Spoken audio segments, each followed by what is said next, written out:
Dear students, इस tutorial में हम डिस्कस करेंगे कि what is pitch, what is stagger and what is gauge.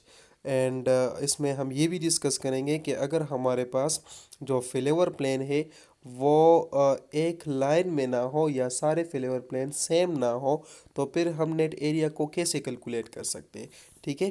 So I am engineer Abdul Basit और आप देख रहे हैं लेक्चर 5 पार्ट 3। ठीक है।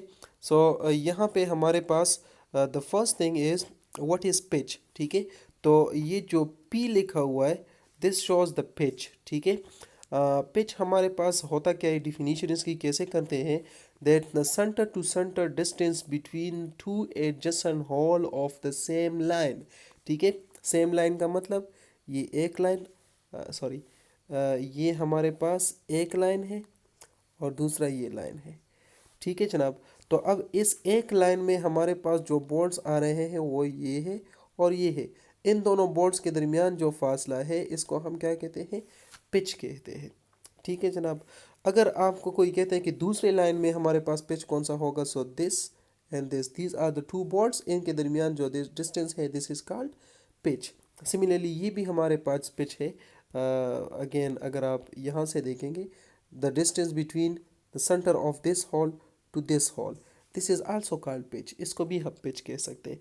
ठीक है जनाब। तो again what is gauge.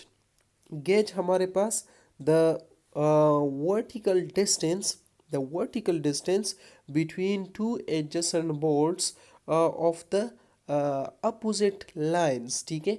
Let's say हमारे पास ये एक लाइन है, ये एक लाइन है, दो लाइंस है। ठीक है। अब इसमें हमारे पास एक ये बोल्ट है, ठीक है, जो कि एक लाइन में है, ये दूसरा बोल्ट है, ये दूसरे लाइन में है। इन दोनों बोल्ट्स के दरमियान centre to centre vertical distance, इसको हम क्या कहते हैं, दिस इज गेज। ठीक है जनाब। अब देखिए यहाँ पे क्लियरली शो भी किया गया है कि व्हाट इज़ गेज। गेज को आप ज़रा देख ले तो आपको अंदाज़ा हो जाएगा कि गेज हमारे पास क्या है। अच्छा, similarly what is stagger. Stagger हमारे पास यहाँ पे जो एस लिखा हुआ है this is actually called stagger. This is the horizontal distance. Again जिस तरह हमारे पास पिच हॉरिजॉन्टल डिस्टेंस है इसी तरह स्टेगर भी हॉरिजॉन्टल डिस्टेंस है।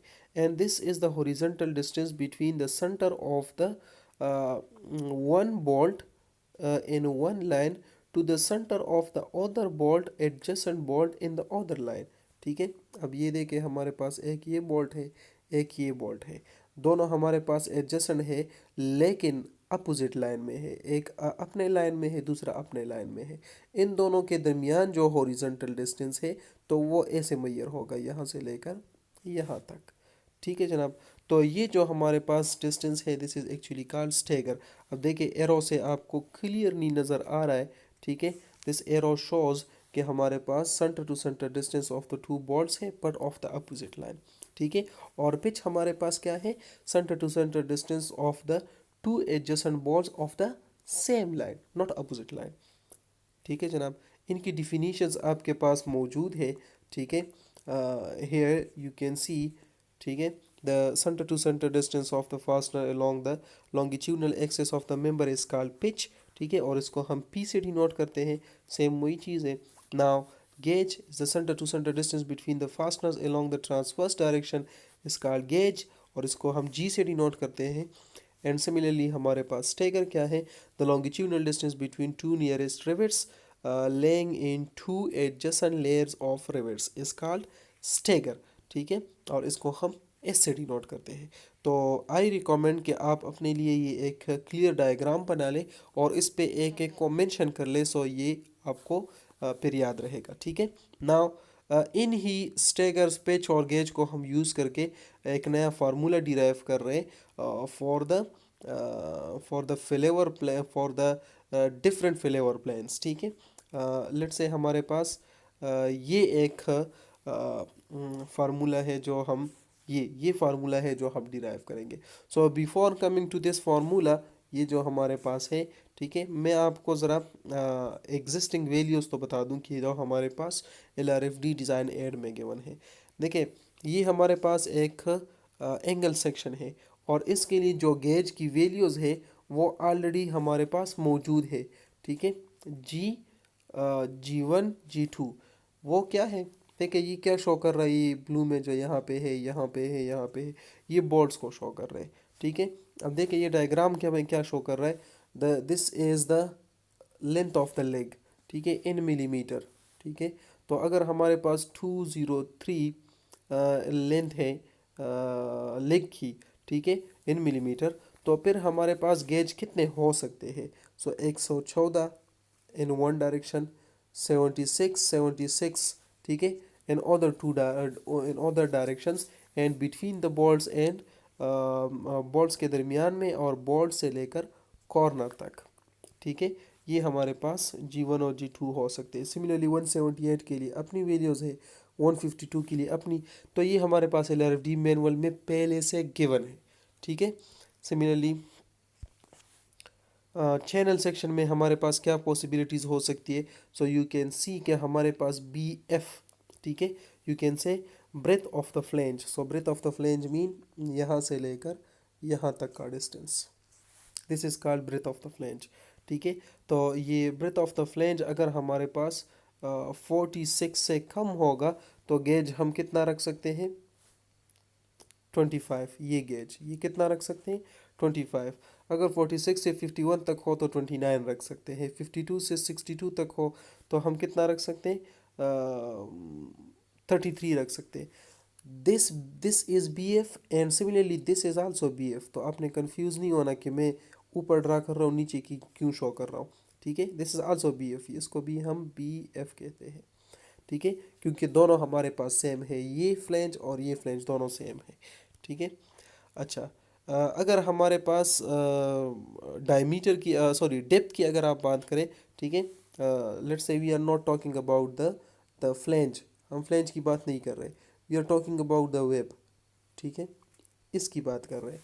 ठीक है, तो वेब हमारे पास लेट्स से 240 से 460 तक होगा, तो जी वन की वैल्यू हम कितनी रख सकते हैं? 64। ठीक है, एंड सिमिलरली 57 एंड 51। तो ये हमारे पास LRFD डिज़ाइन एड में गिवन है, और ये इसीलिए गिवन है कि हम कहीं बोल्ट ज़्यादा करीब करीब ना लगा लें।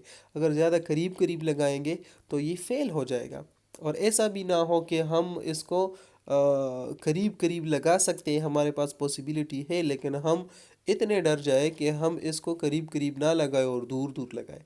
तो हमारे पास जो पॉसिबिलिटीज़ है वो यहाँ पे गिवन है। ठीक है, LRFD डिज़ाइन एड में। ठीक है, now additional area due to the inclined failure. तो this is that additional area due to that inclined failure planes. ठीक है, जो हम यहाँ पे इस एग्जिस्टिंग फार्मूला के साथ ऐड करेंगे। तो कैसे? यहाँ पे आ जाओ। Already in previous tutorial of lecture 5 part 1 में मैं ये फार्मूला यहाँ तक डिराइव कर चुका हूँ कि नेट एरिया हमारे पास कितना होता है? Gross area minus area of the bolts. ठीक है, इसमें हमारे पास n क्या है? Number of the bolts, d plus 3 multiplied by t is the area of the whole.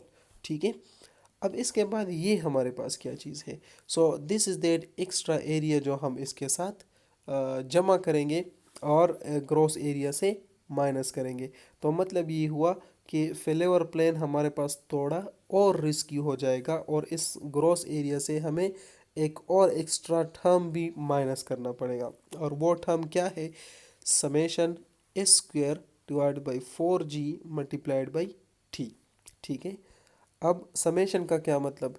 कि अगर हमारे पास एक और दो दो लेयर्स बोर्ड के दो लेयर्स है तो एक ही स्टेगर बन जाएगा। ठीक है, लेकिन अगर थर्ड लेयर भी है तो दूसरा स्टेगर भी बन जाएगा। ठीक है, एस एस। ठीक है, सिमिलरली हमारे पास सॉरी गेज गेज गेज हमारे पास दो हो जाएंगे, और अगर हमारे पास ऐसे में बोर्ड्स इधर इधर इधर और ऐसे हमारे पास मल्टीपल बोर्ड्स है, और इसकी मल्टीपल डायरेक्शंस में मल्टीपल लेयर्स आ रहे, तो फिर हमारे पास जो स्टेगर्स होंगे उसकी भी वैल्यूज चेंज होगी। तो सबको हम ऐड करेंगे। समेशन का क्या मतलब? सबको हम ऐड करेंगे। एस का मतलब स्टेगर, जी का मतलब गेज, और टी इज़ द थिकनेस जो ऑलरेडी हम डिस्कस कर चुके हैं। ठीक है, तो बाकी फार्मूला तो आपको पता है, ये एक एक्स्ट्रा टर्म इसके साथ ऐड होगा। ठीक है, इन विच S mean stagger G mean cage, ठीक है, and T is thickness, and summation mean सबको जमा करेंगे, ठीक है।